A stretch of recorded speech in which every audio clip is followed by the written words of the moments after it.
ሰላም ከነዳጅ ጋር በተያያዘ አስደሳች የሚባል መረጃ ይፋ ቢደረግም ውጤታማነቱ ላይ ጥያቄ ተነስቶበታል። ከፍተኛ መጠን ያለው የተለያየ ነዳጅ ወደ መድረሱንና ይህ አካሄድ ቀጣይነት እንዳለው የደረሰ መረጃ ያመለክታል። ነዳጅ ጫኝ መርከቦች ነዳጁን እያራገፉ ቢሆንም አይኤምኤፍ ግን ኢትዮጵያን ጨምሮ የአፍሪካ ቀንድ ሀገራት ለባህረ ሰላጤው ጦርነት የበለጠ ተጋላጭ ናቸው ሲል አስጠንቅቋል። ከመንግስት የነዳጅ አቅርቦትና እርምጃ ጋር የተያያዙ ዝርዝር መረጃዎችን አንድ በአንድ ወደ እናንተ እናደርሳለን። እስከ መጨረሻው አብራችሁን ቆዩ። ዓለም አቀፉ የገንዘብ ድርጅት አይኤምኤፍ 143000 ሜትሪክ ቶን የአውሮፕላን ነዳጅና ቤንዚን የያዙ 3 መርከቦች በቅርቡ ጅቡቲ ወደብ ላይ ቢደርሱም የምስራቅ አፍሪካ ሀገራት የነዳጅ አቅርቦት የሚያገኙት ከባህረ ሰላጤው ሀገራት በመሆኑ ምክንያት ከፍተኛ አደጋ ላይ ናቸው ሲል ማስጠንቀቂያ አውጥቷል። አይኤምኤፍ በዚህ ሳምንት መጀመሪያ ላይ ባወጣው ትንታኔ ኢትዮጵያን ጨምሮ በአፍሪካ ቀንድ ያሉ ሀገሮች የአገልግሎት ኤክስፖርት ፍላጎት መቀነስ፣ የሎጂስቲክስ ተግዳሮቶችና ከውጭ የሚገባ ገንዘብ መቀነስ ችግር እየፈጠረባቸው መሆኑን አሳይቷል። ሀገራቱ ከባህረ ሰላጤው ሀገሮች ጋር ባላቸው የንግድ ጥገኝነት ምክንያት ችግሩ መባባሱን ጠቅሷል። የመካከለኛው ምስራቅ ጦርነት የሚራዘም ከሆነ በዓለም አቀፍ ኢኮኖሚ ላይ በብዙ መንገዶች ተጽዕኖ ማሳደሩን ሊቀጥል እንደሚችልም ጠቁመዋል። ይህም የዋጋ ጭማሪና የኢኮኖሚ እድገት ሊቀንስ ይችላል ሲል አይኤምኤፍ አክሎ አስታውቀዋል። ኢትዮጵያ በግልጽ የሚታይ የነዳጅ እጥረት እያጋጠማት ሲሆን በተከሰተው የነዳጅ ቀውስ ምክንያት የጭነት መኪናዎች እንቅስቃሴ በከፍተኛ ሁኔታ መቀነሱን ሪፖርቶች ያመለክታሉ። ምንጮች እንዳስታወቁት ከሆነ በቀላሉ የሚበላሹ ምርቶችን ለማጓጓዝ አስፈላጊ የሆነው የናፍጣ ነዳጅ እጥረት ከቤንዚን አንጻር ከፍተኛ መሆኑ ለኢኮኖሚው የበለጠ ከባድ ስጋት መፍጠሩ ተጠቅሷል። ሁኔታው የፍራፍሬና የአትክልት ምርቶች መበላሸትን ከማስከተሉም በላይ አቅራቢዎችና አምራቾች ከፍተኛ ኪሳራ እንዲገጥማቸው ማድረግ መጀመሩም ተጠቅሷል። በመላ ሀገሪቱ የሚገኘው የጭነት ማመላለሻ ስርዓት ሊፈርስ ተቃርቧል ሲሉ አንድ ታዛቢ ተናግረዋል። የጭነት መኪናዎች በመላ ሀገሪቱ ነዳጅ ለመሙላት በመጠባበቅ ላይ የሚገኙ ሲሆን ይህም ከገጠር አካባቢዎች የግብርና ምርቶችና ከከተማዎች ደግሞ የፋብሪካ እቃዎችን ከቦታ ቦታ እንዳይንቀሳቀሱ እንቅፋት መፍጠሩ ታውቋል። በወጪ ገቢ ንግድ ላይ ከ30 ዓመት በላይ ልምድ ያላቸው አንድ ባለሙያ በበኩላቸው ይህ በኢኮኖሚው ላይ ከፍተኛ የገንዘብ ጉዳት እያደረሰ እንደሆነ ጠቅሰዋል። የሚቀጥሉት ቀናት ዋና የበዓል ወቅቶች መሆናቸው በተለይም በፋሲካ በዓል የከባድ ጭነት ትራንስፖርትና የህዝብ ማመላለሻ ትራንስፖርት እንቅስቃሴ ላይ ችግሩ በጉልህ ሊታይ እንደሚችል ከወዲሁ ስጋት እየተፈጠረ ይገኛል። የአሁኑ የነዳጅ ቀውስ የእቃዎችን እጥረትና የማያባራ የዋጋ ጭማሪን ያስከትላል ሲሉ ባለሙያዎች ማስጠንቀቂያ ሰጥተዋል። መንግስት ከፍተኛ ወጪ በሚጠይቀው የኤሌክትሪክ ባቡር በኩል እንደ ግብርና ግብዓቶች ያሉ አስፈላጊ ግብዓቶችን አጓጉዞ ለአርሶ አደሮች ለማድረስ ፈታኝ ይሆንበታልም ተብሏል። ይህም በሺዎች ኪሎ ሜትር ላይ የተቀሰቀሰው ጦርነት ለኢትዮጵያ ውስብስብ ችግሮችን እየደቀነ መሆኑን በማሳየት ላይ እንደሚገኝ ተጠቁመዋል። የኤክስፖርት ዘርፉ የግብርና ምርቶችን ከገጠር አካባቢዎች ወደ ማቀነባበሪያ ፋብሪካዎች ቀጥሎም በተለያዩ አማራጮች ወደ ውጭ ገበያ የሚያቀርብ ቢሆንም በተመሳሳይ ሁኔታ ተጽዕኖ እያደረበት እንደሚገኝ ተጠቅሷል። አይኤምኤፍ በቅርቡ ባወጣው አዲስ ትንታኔ 1/3 የመሬት ማዳበሪያ በሆርሙዝ ወሽመጥ በኩል የሚያልፍ መሆኑን በመጥቀስ በጭነት መርከቦች ላይ የሚፈጠሩ መስተጓጎሎች የምግብ ዋጋ መጨመርን ሊያስከትሉ ይችላል የሚል ስጋት እየፈጠሩ እንደሆነ አስታውቀዋል። የኢትዮ ጅቡቲ ምድር ባቡር ከፋብሪካዎች የሚወጡ የወጪ ንግድ ምርቶችን በኮንቴነር ማጓጓዝ እንደሚችል ይታወቃል። የነዳጅ እጥረት ወደ ባቡር ጣቢያው የሚደረገውን እንቅስቃሴ እያደናቀፈ ባለበት በዚህ ወቅት የጭነት ትራንስፖርትን እንዴት ማስተናገድ ይችላል ሲሉ አንድ ላኪ ጠይቀዋል። ከፍተኛ የነዳጅ ዋጋና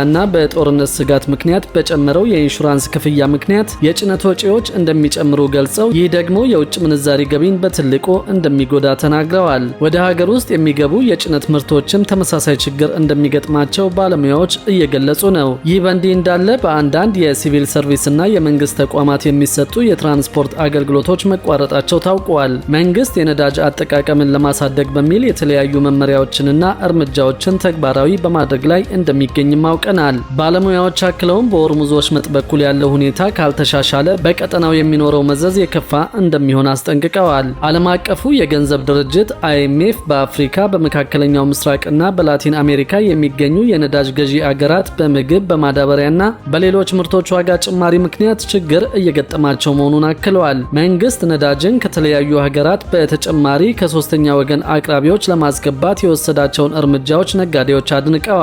ይህም ሀገሪቱ ነዳጅ ለማግኘት የሚኖራትን ተስፋ እንደሚያሳድገው ነው የተናገሩት። ኢትዮጵያ በዋናነት ነዳጅ የምታገኘው በሆርሙዝ ወሽመጥ በኩል እንደሆነ ይታወቃል። ከመጋቢት 19 እስከ መጋቢት 23 ባለው ጊዜ ውስጥ 3 መርከቦች ጅቡቲ ወደብ የደረሱ ሲሆን 73000 ሜትሪክ ቶን ቤንዚን እና 70000 ሜትሪክ ቶን የአውሮፕላን ነዳጅ መጫናቸው ታውቋል። አልቤትሮሊያ የተባለች መርከብ መጋቢት 19 ቀን ከህንድ ጉጅራት ሲካ ወደብ በመነሳት 31544 ሜትሪክ ቶን ናፍጣና 17991 ሜትሪክ ቶን የአውሮፕላን ነዳጅ ጭና መድረሷን የጅቡቲ ምንጮች አስታውቀዋል። መጋቢት 21 ደግሞ ብሬቭ የተባለች መርከብ ከኦማን ዱቅ ወደብ በመነሳት 52000 ሜትሪክ ቶን የአውሮፕላን ነዳጅ ይዛ ጅቡቲ መድረሷም ተረጋግጧል። መጋቢት 22 ቀን ደግሞ ሌላ መርከብ ከሳውዲ አረቢያ ጅዳ በመነሳት ጅቡቲ የደረሰች ሲሆን 41734 ሜትሪክ ቶን ቤንዚን መጫኗ ታውቋል። ይህ ነዳጅ ወደ አገር ውስጥ መግባቱ ለአገሪቱ ዋነኛ የውጭ ምንዛሪ ምንጭ የሆነው የኢትዮጵያ አየር መንገድ ዓለም አቀፍ በረራዎቹን ያለምንም መቆራረጥ እንዲቀጥል ያስችለዋል ሲሉ ባለሙያዎች ተናግረዋል።